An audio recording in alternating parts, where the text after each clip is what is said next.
এদিকে বিভৎস গরম পড়েছে, তার মধ্যেই গত কয়েকদিন ধরে শুরু হয়েছে লাগাতার বৃষ্টিও। এর মধ্যেও রাস্তায় থেকে কাজ করতে হচ্ছে ট্রাফিক পুলিশদের। তাই এমন আবহাওয়ায় পুলিশ কর্মীরা যাতে সুরক্ষিত থাকে তার জন্য ট্রাফিক পুলিশের হাতে সামার কিটস তুলে দিল দক্ষিণ দিনাজপুর জেলা পুলিশ প্রশাসন। মঙ্গলবার বালুরঘাট পুলিশ লাইনের কনফারেন্স রুমে একটি ছোট অনুষ্ঠানের মাধ্যমে দক্ষিণ দিনাজপুর জেলার সমস্ত কর্তব্যরত ট্রাফিক ও সিভিক ভলেন্টিয়ারদের হাতে সামগ্রী তুলে দেওয়া হয়।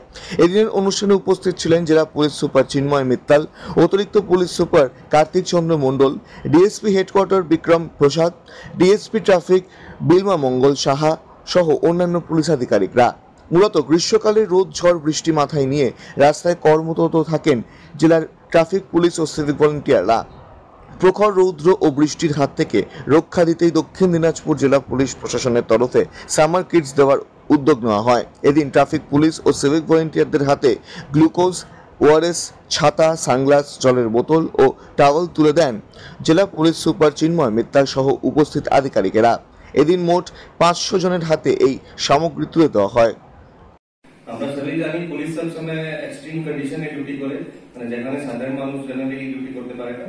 ও আমরা যদি ডিফারেন্ট পুলিশ ইউনিটের মধ্যেও দেখি তো ওর মধ্যে সব থেকে এক্সট্রিম কন্ডিশনে ডিউটি করে আমাদের ট্রাফিক পার্সোনাল।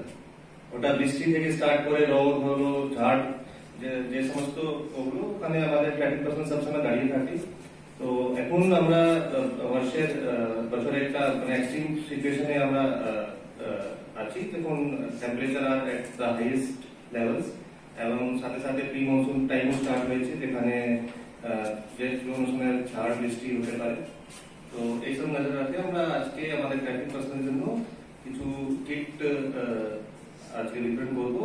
এর মধ্যে রয়েছে ছাতা, রয়েছে ওয়াটার বটল, রয়েছে গ্লুকন ডি, রয়েছে ইলেকট্রোলাইট সলিউশন, মাস্ক, আপনার টাওয়াল, সাথে একটা ক্যারি ব্যাগ রয়েছে এবং মাস্ক রয়েছে। তো আমি আশা করবো এটা আপনাদের সবাইকে মানে ডিউটি করতে একটু হেল্প করবে আর আপনারাও এটাকে ভালো করে ব্যবহার করবেন। ধন্যবাদ। বালুরঘাট থেকে মান্টি সিং এর রিপোর্ট, কুলিক নিউজ।